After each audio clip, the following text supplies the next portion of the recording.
Okay. Are you guys ready for this hype? There's some hype. Let's switch over to the Reddit and talk about the Reddits together. Okay, here we go. So they just announced this an hour ago. The AMA/ship date. And it's funny because I saw this in my messages too, and I was like, oh man, I gotta see this. It's so exciting. So this headset, the Reverb G2, you know, is the one that I've been ranting a bit about. The ultra high resolution, you know, this headset with the audio that's from the Valve Index, all that stuff. So anyway, happy third day of fall. They said it was releasing in the fall, and they haven't given any updates since, and people have been, like, claiming the, like, release date's gonna be this, or this, and, like, so many rumors, like, so much. Even the top VR, some of the top VR YouTubers were spreading misinformation about this headset. Yeah, they were just saying it's gonna ship at the end of September. A lot of YouTubers said, oh, like, the HP Reverb G2 is delayed further. You know, that was a very common title that I saw. And it was like, it's not delayed further. They just never set a date. It was never delayed further. But yeah. But it's okay. I mean, I get it. Like, they're busy, and I mean, they're like covering all kinds of different headsets. You know, I'm just some guy who's obsessed with this one. So, like, I get it, you know. Here it is, finally, the actual update on this release date. So they say, firstly, a quick note on why we have been quiet on giving an official release date outside of fall 2020. Our priority is delivering the best immersive experience, a high quality product, and giving you information that can be trusted. I agree with their priorities, by the way. But yeah, I agree with all of the things that they say in this post. That's why I'm so excited about this too. I read through this post and I'm like, I think everything in here is something I agree with, and I think they've made the right decisions on just about everything, which is really good. So as we go through development ship dates, they can shift by a few days, sometimes weeks, and nothing is more frustrating than being told the wrong date. This is true. We have been focusing on and testing and verifying the quality of the devices, and I'm happy to say we've reached the point where we feel confident in our ship date. Devices will begin shipping the second half of October, and we expect them to be reaching your hands at the beginning of November. So basically, beginning of November, I'll be able to actually have my hands on one of these and try it out myself. Fun fact, as you will see throughout this post, the headset that I will get and that I will be probably reviewing at some point, or at least talking about, like in one of these streams, will be different than the one that has been in the reviewers' hands thus far. Not super different, but you'll see in a minute that they updated a lot of things. One reason there's been such a long period between previews and product ship is that those units were very early prototypes. Normally we would never send out such early prototypes. The goal with this choice was to get feedback from you and press on what should change. So here are some of the changes that came directly from your feedback. That's amazing. So they updated the lenses. Contrary to the rumors on here of cheapening the lenses, we have not found a way to make the lenses cheaper. And then they say to pull back the curtain a bit, we started out with a theoretical goal for how the lenses should perform and then work on getting mass production methods to match that theoretical goal. No one in the public saw the first version of the lenses. They were terrible. So the first version of the lenses were shit. The second version had major improvements, and they felt they were good enough to show. So those are the ones that reviewers had seen. And then we love VR, and our first priority is giving you the best immersive experience. So of course, we chose to spend the time and the money on a new revision that gets rid of Fresnel ring reflections and improved clarity.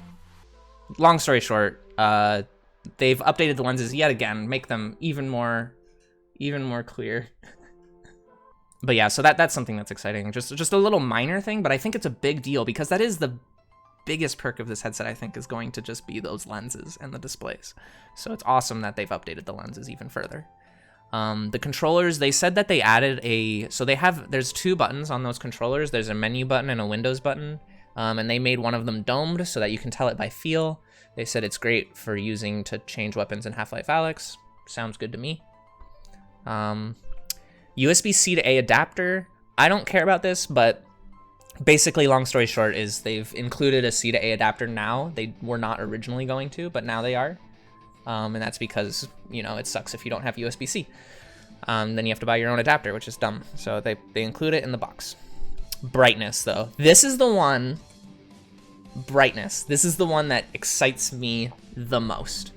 So, some of the loudest feedback has been about brightness. Key to this discussion is the topic of backlight persistence, which is a measure of what % time the backlight is turned on for.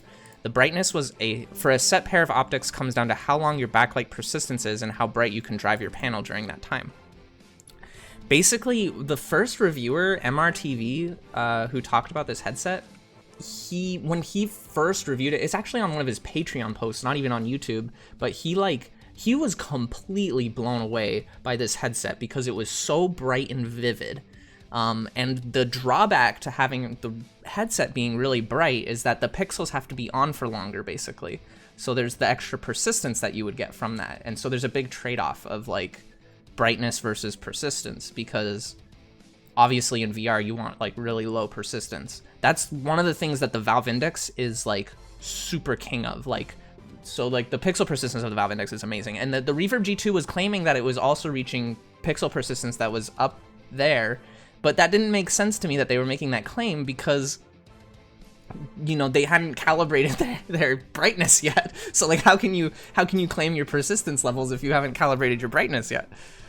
Okay, so yeah, anyway, long story short, there's that trade-off. The original first headset that they had for MRTV was very bright, and he loved it. It looks like a great image, vivid colors, and yeah, he thought it looks amazing. But of course, the pixel persistence suffered because of it, and when they calibrated the headset again for him, they lowered the brightness by like 30% or something like that.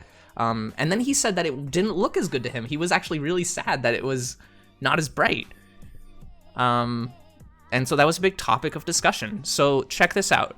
The choice came down to longer persistence in a brighter image or lower persistence in a dimmer image. We did not like this choice, and we went back to the drawing board to improve how bright we can drive the backlight. The trade-off is increased power draw. So basically, they've added another cable to this headset, but it's just on the back end of the cable, so actually has no problems with what they've already done. And the device will not power over USB-C alone, so it will require an included power adapter, and in return, you get both. You get brighter image and lower persistence, which is so good. Like, oh my god, people were already ranting about how good this headset looked, and now they've just taken away basically one of the main compromises that people said they weren't sure what they should do. Some people had different opinions. I think that's the best piece of news out of this whole post, actually. The release date didn't excite me as much as that piece of the post. Yeah, so they're gonna have one cable run out of the headset like it did before. The way it originally worked is they had one cable run out, and then they had it split, so 5 meters out, and then it split into 2 1-meter cables. One was a DisplayPort cable, and one was a USB-C cable.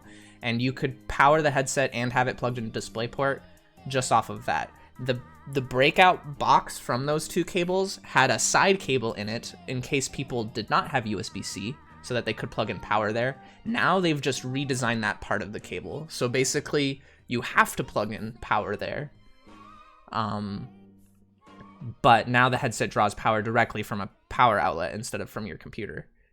So yeah, that's the change they made. It's still the same cable that runs out of the headset, and it just goes to the box, and the box basically just has an extra split off of it.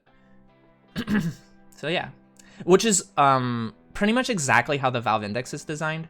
I think that the Valve Index, since it was probably designed that way in the first place, probably still has a little bit of a better cable management solution. Like I imagine that this one they had to like kind of do it a little last minute since they just did it, but it's good. I mean, it's a really good thing. I would much rather have an extra cable sticking out than have my headset be not optimized. So, not a surprise to VR veterans, we have found a significant number of USB ports that aren't direct from the USB CPU motherboard. Yeah, so basically they're saying, okay, use the right USB cables, and then they say that if I had to give a personal favorite feature of the Reverb G2 that I'm excited for y'all to try, I would have to highlight the comfort. With previous devices, I wanted them off my face after 2 hours, and with Reverb G2, I knock out 4-hour sessions and come out feeling fresh. So there we go. So yeah, there we go. They have some answers to some questions down here, but that's it. Whatever. I'm just really excited. I kind of wanted to just do a little stream. Jeez. Tapping you made me want a G2. It's gonna be a good headset. Yeah, I'm really excited about the G2 though. I mean, it's definitely gonna have, in my opinion, like, it's just gotta have the best visuals. There's just no way. Like, these visuals are gonna be next level for sure. Especially since the main differences I saw between the other headsets was, like, it visually was resolution. So I just hope the tracking's good enough. I hope the controllers are nice. You know, it's like there's all these other little features that are like if they're not great, then, you know, it kind of takes away from the glamour of the headset. But yeah, that's the Reverb G2 news hype. I just realized I'm wearing the same shirt that I was wearing in my last stream, so it just looks like I wear this shirt all the time. Oh my god. Never changed. Same clothes, guys.